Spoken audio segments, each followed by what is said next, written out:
11 November તમારા માટે ખૂબ જ ખાસ બની શકે છે, કારણ કે 10 વર્ષ બાદ ગુરુ અને શુક્ર એક અનોખો સંતાક યોગ બનવા જઈ રહ્યો છે, જેનો લાભ ધન, કર્ક અને કન્યા રાશિને મળશે. ધન રાશિના જાતકો માટે ગુરુ અને શુક્રનો આ યોગ ચમત્કારિક ફેરફાર લાવશે.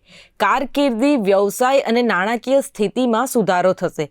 નોકરીમાં પ્રમોશન કે નવી તક મળી શકે છે. બેરોજગાર લોકો માટે આ સમય રોજગાર લાવશે. કર્ક રાશિના જાતકો માટે આ સમય સંપત્તિ અને સુખનો છે. વાહન, ઘર કે પ્રોપર્ટી ખરીદવાની શક્યતા રહેશે. પરિવારમાં આનંદ અને શાંતિનો માહોલ રહેશે. વ્યવસાયિક રીતે પણ મોટા નિર્ણયો માટે આ સમય યોગ્ય છે. કન્યા રાશિના જાતકો માટે સંતાક યોગ અદ્ભુત ફળ આપશે. આપનો આત્મવિશ્વાસ અને પ્રભાવ વધશે. જૂના અટકાયેલા કામ પૂરા થશે. રોકાયેલા રૂપિયા પાછા મળશે અને સમાજમાં પ્રતિષ્ઠા વધશે. નવું વાહન કે સંપત્તિ મેળવવાનો સંયોગ પણ બની શકે છે.